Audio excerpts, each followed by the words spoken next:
Hello class, this is Professor Creek. In this video we're going to be taking a look at an external factor evaluation matrix, or the acronym EFEM.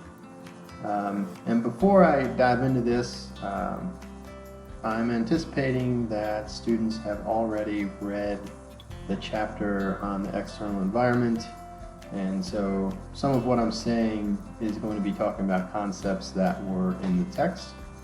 And so if you haven't done that yet, I would suggest you hit pause and go read that chapter and then come back to this video, and it should make a whole lot more sense.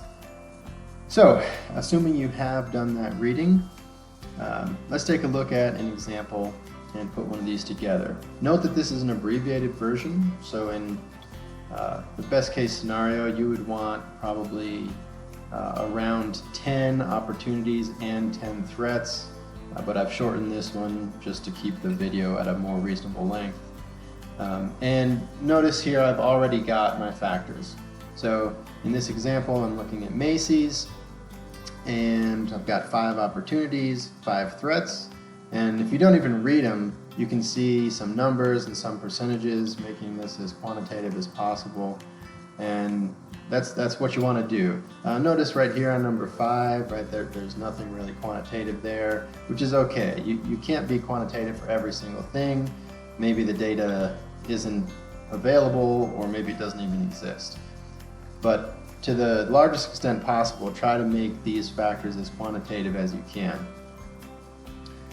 Once you have your list of opportunities and threats, then you need to assign weights to each of those factors, and weights should be some decimal point between 0 and 1.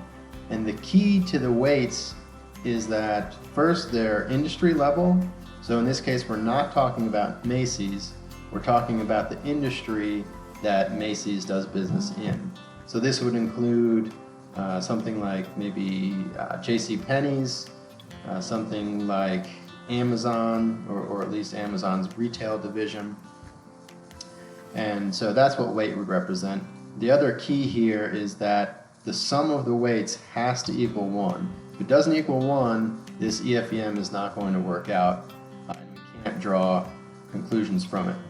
So the first thing I like to do is just go down to this total and make sure that the sum of all of the threats and all of the opportunities is summed together, and when we're done assigning weights, this total here should be 1. So we'll kind of keep that in mind as we go down the list here. So let's start with the first factor, or the first opportunity. U.S. retail sales are expected to rise 4% year over year.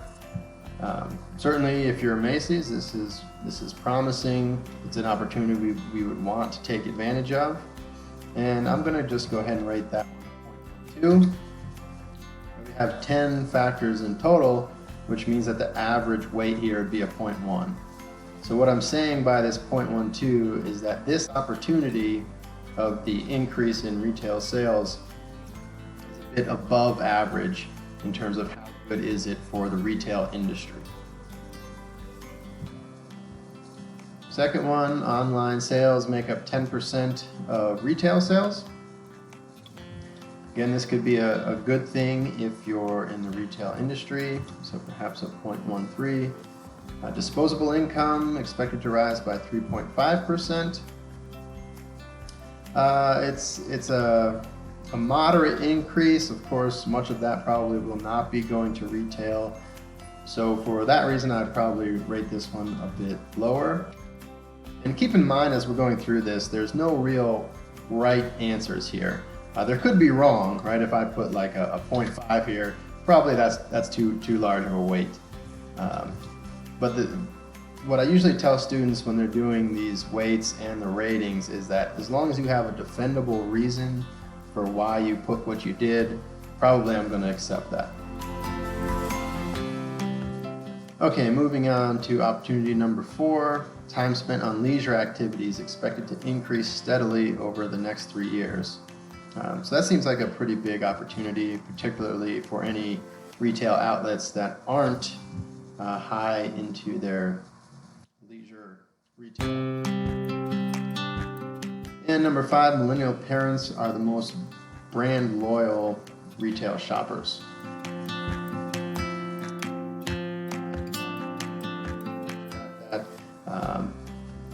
And certainly there are a bunch of other shoppers out there, so let's say that's a 0.06 as well. Now we're going to do the same thing for the weights for the threats. Notice our total down here is almost a 0.5, and it does not have to be 0.5 here and 0.5 here. It's okay if they're different. As long as the total sum of all the opportunities and threats equal 1, we're good to go. So JCPenney's has lowered prices by an average of 40%. It's a huge decrease, and perhaps that's kind of alarming for the retail industry as a whole, so let's put that one above average. 11,000 department stores closed last year in the US. That's huge. So for the whole industry, that's going to be super important, and in my opinion, the most important of all of these factors listed. So a high weight there. Amazon is the leading retailer with over 55 billion in online sales. Amazon, certainly a big player, not a lot in terms of brick and mortar, though they are starting to trend that way. They just purchased Whole Foods Market recently to get into the brick and mortar food industry. I suppose they could do that in retail as well. And so perhaps a bit of a threat to the retail.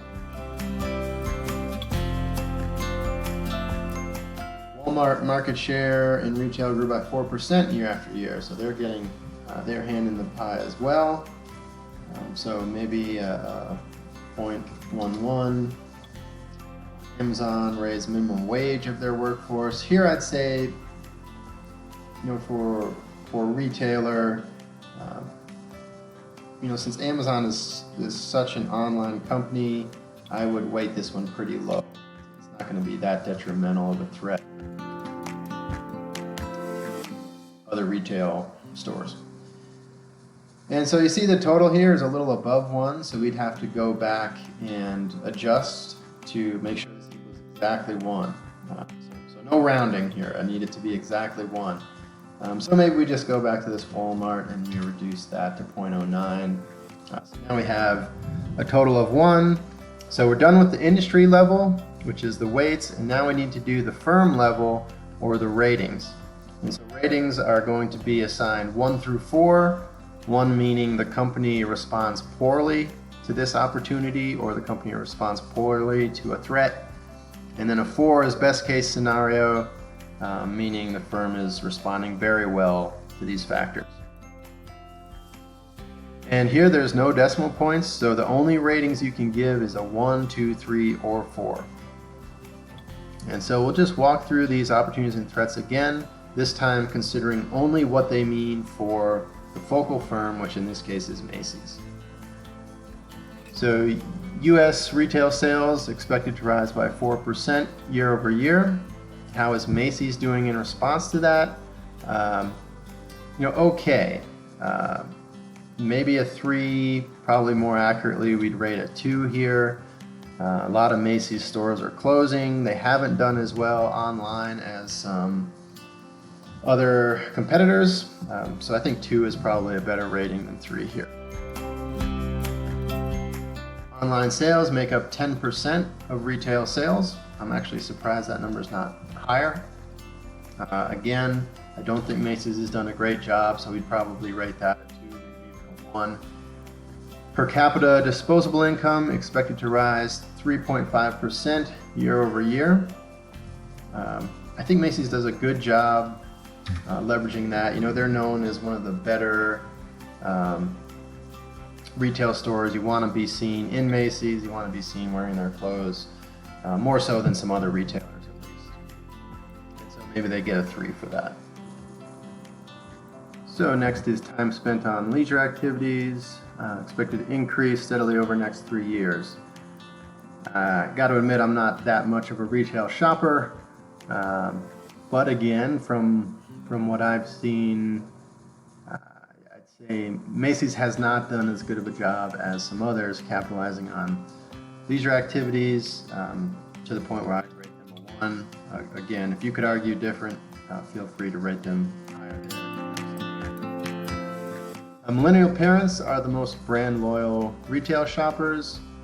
I think in terms of brand loyalty, Macy's does a fairly good job here, so I'd give them a 3.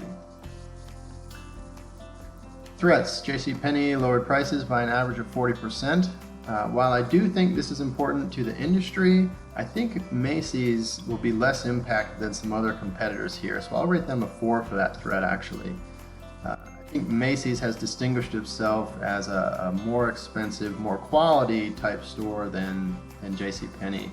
So I think they're differentiated enough where I'd give them a 4 there. Second one, 11,000 department stores closed last year, and many of those were Macy's stores. So I'd give them a 1, not doing a good job there. Amazon is the leading e-retailer with over 55 billion in online sales. Macy's is getting better online, but I feel like they were late to the game, and so I'd rate them pretty low there. Walmart market share in retail grew by 4%. So that's not good for Macy's. Again, probably they're not as directly in competition with Walmart as perhaps JCPenney's is. So I'd probably rate them a 3 or maybe a 2 here. And lastly, Amazon raised minimum wage of their workforce to $15 an hour.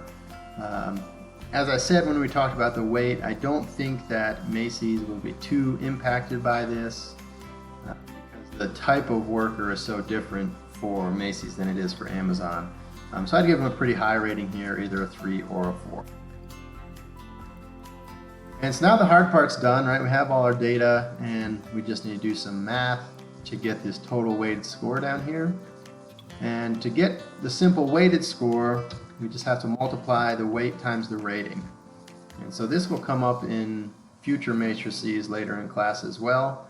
So you just multiply the weight times the rating and you get a total weighted score here. If